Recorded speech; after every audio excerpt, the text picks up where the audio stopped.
The 80-20 rule, this is also known as a Pareto principle, and is a familiar saying that assert that 80% of the outcome result from the 20% of the all uses and input for any given event. In the business, a goal of the 80-20 rule is to identify input that are potentially the most productive and make them the priority. For instance, once the managers identify factors that are critical to their company's success, they should give those factors the most focus. So, the once managers identify the factors that are critical of their company's success, they should give those factors the most focus. Although the 80-20 rules is frequently used in business and economics, you can apply the concept to any field: wealth distribution, personal finance, spending habit, and even infidelity in the personal relationship can all be the subject of the 80-20 rule. So key takeaway is the 80-20 rule maintain that 80% of the outcome come from the 20% cause. The 80-20 rule prioritize the 20% of the factor that will produce the best result. A principle of the 80-20 rule is to identify an identity, the best asset, and use them efficiently to create maximum value. This rule is a preset, not the hard and fast mathematical law. People sometimes mistakenly conclude that the 20% of the factors should get priority, then the other 80% can be ignored.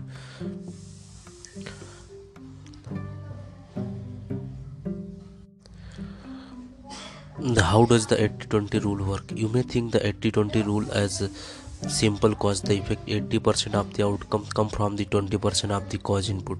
The rule is often used to point out the 80% of the company revenue is generated by the 20% of its customer.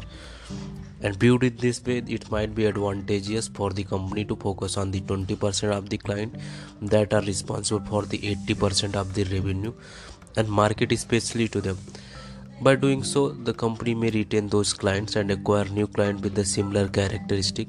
However, there is some fundamental meaning of the 80-20 rule.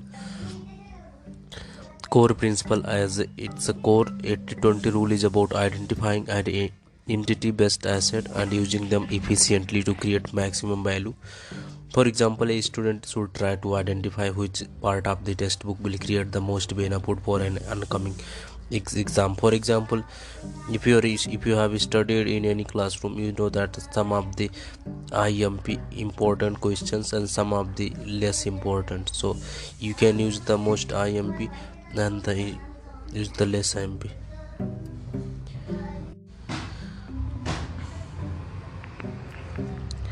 At the core, the 80-20 rule is about identifying an entity best asset and using them efficiently to create maximum value.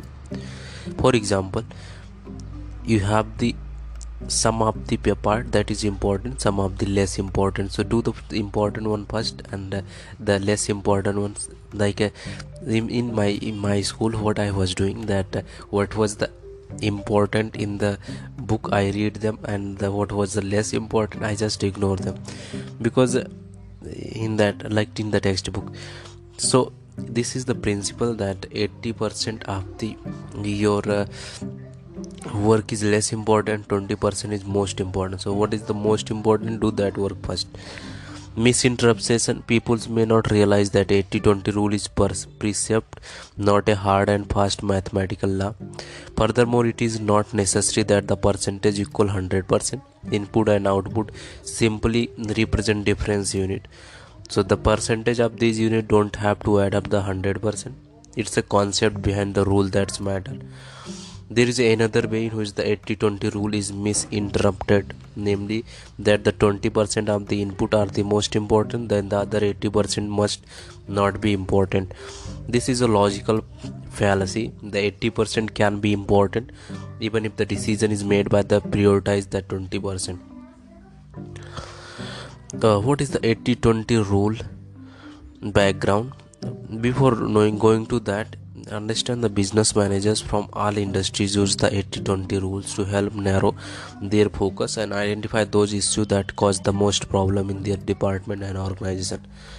So 80-20 rule background: the 80-20 rule is also known as the Pareto principle, and it's applied in the Pareto analysis. It was first used in the macroeconomics to describe the distribution of wealth in the Italy in the early 20th century. It was introduced in 1906 by Italian economist Vilfredo Pareto, who is the best known for the concept of the Pareto efficiency. Pareto noticed that 20% of the pea pods in the garden were responsible for the 80% of the pea.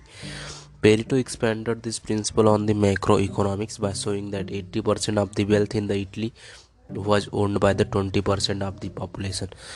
So in the 1940s, Dr. Joseph Juran, a prominent figure in the field of operations management, applied the 80-20 rule to a quality control for the business production. He demonstrated that the 80% of the defect were caused by 20% of the problem in the production method. By the focusing on and reducing the 20% of the production problem, the business could increase the overall quality of its product. And Jurens refer to this phenomena as the vital few for the tribal many. What are the benefits of the 80-20 rule? Although there is a little scientific analysis that either prove or disprove the 80-20 rule validity, there is a much anecdotal evidence that support the rules of being essentially valid, if not numerically accurate. Performance result of the salespeople in the wide range of the businesses have a demonstrated success by the incorporating the 80-20 rules. In addition, external consultants who use the Six Sigma and other management strategies have incorporated the 80-20 principle in their practices with the good result. Example of the 80-20 rule: a Harvard graduate student, Carla, was working on the assignment for her digital communication class. The project was to create a blog and monitor its success during the course of a semester. Carla designed and created and launched the site. Midway through the term, the professor conducted evaluation of the blog, Charles' blog. Through it has achieved some of the visibility, generated the least amount of the traffic compared with her classmate blogs. Define the problem. Carla happened upon an article about 80-20 rule. It said that you can use the concept of any field. So Carla began to think about how she might apply the 80-20 rule to her blog project. She thought, I used a great deal of my time, technical ability and writing expertise to build this blog. Yet for all the expanded energy, I'm getting very little traffic to the site. She now understood that even if the piece of content is spectacular, it is worth virtually nothing if no one read it. Carla deduced that perhaps her marketing of the blog was a greater problem than the blog itself. Apply the 80-20 rule. So to apply the 80-20 rule, Carla decided to assign her 80% of the all that went into the creating the blog, including its content. Her 20% would be represented by selection of the blog's visitors. So using the web analytics, Carla focused closely on the blog's traffic. She asked herself which source comprise the top 20% of the traffic to my blog, and what are the top 20% of my audience that I wish to reach. What are the characteristics to this audience as a group?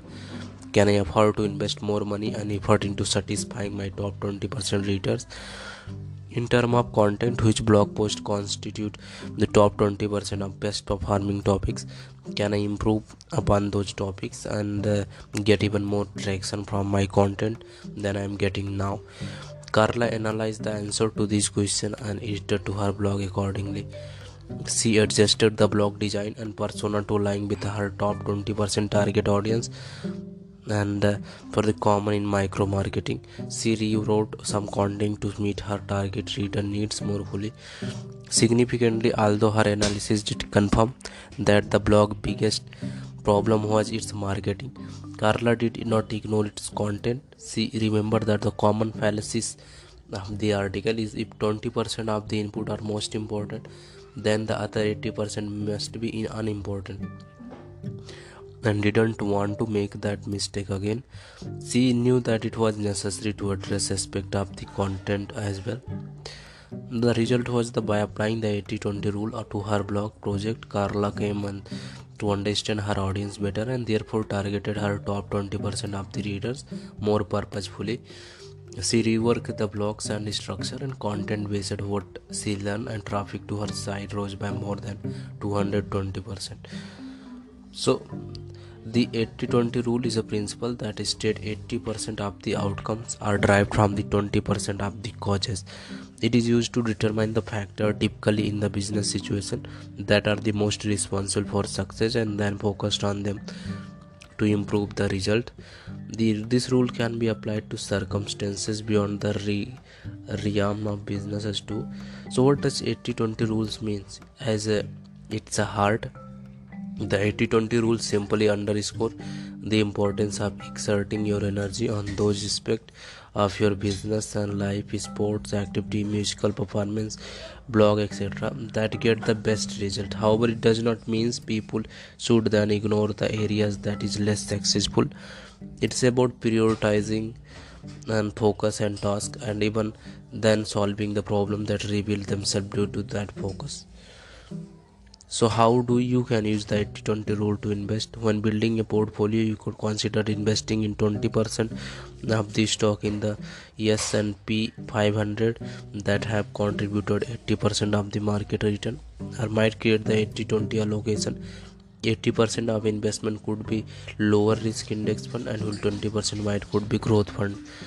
Of course, past performance doesn't necessarily correlate with the future results, so be sure to monitor your portfolio performance to see how well the result match your intent and your goal. You can apply this 20 by 80 or 20 rule to any of your life and business.